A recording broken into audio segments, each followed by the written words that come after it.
Assalomu alaykum. Bugun biz sizlarning e'tiboringizga arab tilida insho va xat qo'llanmasining yangilangan versiyasini taqdim etamiz. Xabaringiz bo'lsa, ushbu qo'llanma taxminan 1 yil, 1,5 yil avval birinchi marta chop etilgan va juda ko'pchilikka foydasi tekkan edi. Va lekin bugungi kunga kelib, yangi o'quv yili boshida sefr imtihonda o'zgarishlar bo'ldi. Rasmiy xat, norasmiy xat yozishga to'g'ri keldi. Blog post, forum post, maqola degan tizimga o'tildi. Mana shuning uchun qo'llanma butkul deyarli 100% yangilangan versiyasi bugungi kunda tayyor bo'ldi va sizning e'tiboringizga taqdim etyapmiz. Ko'pchilik bundan bexabar bo'lishi mumkin deb mana shu video qo'llanmani qilyapmiz. Buning ichida nimalar bor, kimlarga to'g'ri keladi, men buni tushunamanmi, nimalar bor degan savollarga javob berib o'tamiz. Ochig'ini aytadigan bo'lsak, ushbu qo'llanma bugungi kunda yagona qo'llanma desak bo'laveradi, chunki rasmiy xat, norasmiy xat, blog post, forum postlar menimcha faqatgina shu qo'llanmada to'laligicha ko'rsatilgan va bugun mana shu qo'llanmani siz e'tiboringizga taqdim etamiz. Va shu videoni oxirigacha ushbu qo'llanmada nimalar bor, menga to'g'ri keladimi degan savollarga javob topasiz. Kitobning ustida biroz o'zgarish bor, ranglari biroz o'zgargan, ustidagi ma'lumotlar o'zgargan va qo'llanmaga kirishingiz bilan yangi va eski turdagi insho va uning turlari, farqlari haqidagi ma'lumotlarni topasiz. Men o'ylaymanki, bu juda ham muhim, sababi siz imtihonga kirishdan avval o'zi imtihonda nima bo'layotganligini bilishingiz mumkin. Kitob dizayni juda ham yaxshi qilingan, rasmlar bilan boyitilgan, ya'ni diqqatni chalg'itmaydigan darajada. Har biriga alohida savollar berilgan. Misol uchun norasmiy xatni yozmoqchi bo'ladigan bo'lsangiz, biz sizga shunchaki avvalgi kitoblarimizdan ko'ra bu to'ldirilgan va kuchaytirilgan.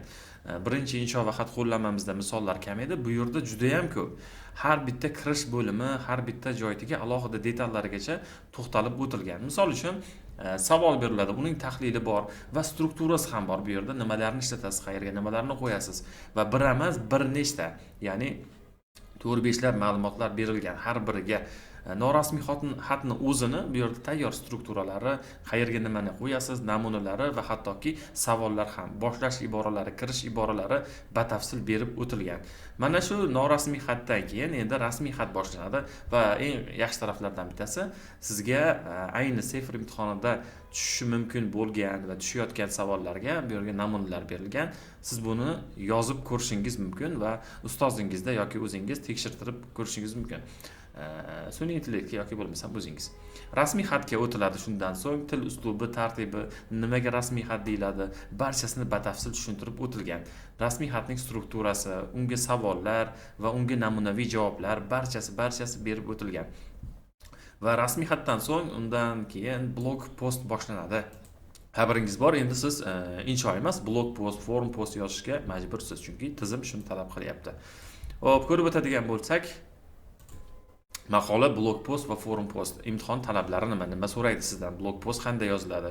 Va eng meni o'zimga yoqqan tarafi, blog postni bitta darsda o'tilmagan, kirish qismini alohida, asosiy qismini alohida, xulosasini alohida, forum postlarni va maqolani ham xuddi shuni singari berilgan va har bir gapni nima bilan boshlayman degan savollarga javob bo'laroq barchasiga eng kamida 5 tadan ibora berilgan. Bu iboralar ko'pchilik o'ylaydi, balimni pasaytirar ekan. Yo'q, bular ibora, ya'ni kirish iboralari, bular bog'lovchilar. Bog'lovchilar hech qachon balni pasaytirmaydi. Balni pasaytiradigan narsa tashqarida tayyor yodlangan inshoni olib, ichkarida yozib chiqsangiz, mana shu narsa pasaytiradi. Yoki bo'lmasam aloqasi yo'q bo'lgan gaplarni yodlab olib yozishlik balni pasaytiradi. Lekin aloqasi bo'lgan gaplarni yodlab yozib chiqadigan bo'lsangiz, bu sizning yutug'ingiz, chunki siz avvaldan tayyorgarlik ko'rgan bo'lasiz. Shuni singari qorada berib qo'yilgan, qayerga nimani yozasiz, qanday yozasiz va hattoki mana shu yerda kirish qismida nima deb yozasiz, nima bilan boshlaysiz.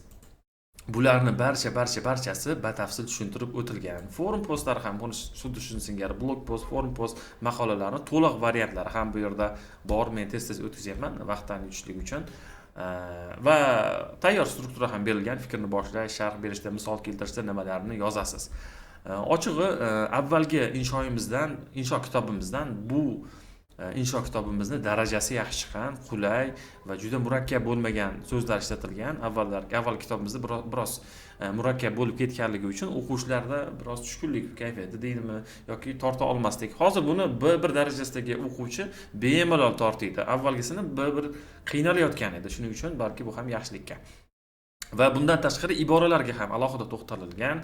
Avvalgi kitoblarimizda ham shunaqa edi. Zidlov iboralari, tayyor iboralar va bundan tashqari maqsad, sabab iboralari, misollar, shartli gaplar, grammatikaga ham to'xtalib o'tilgan. Chunki ko'pchilik insho yozgani bilan grammatikasi muammo bo'lib qolar edi.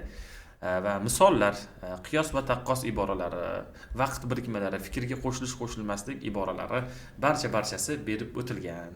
O'ylaymanki, ushbu qo'llanma juda ham sizlarga qo'l keladi, tavsiya qilaman.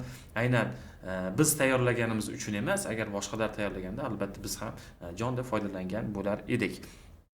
Xo'p, bu qo'llanmani video darsliklari hozir tayyorlanish jarayonida, tez orada buni ham taqdim etamiz. Ehtimol kitobni qo'lingizga olgandan keyin video darslik bilan bitta ko'rib chiqsangiz siz deyarli tayyor holatga kelasiz.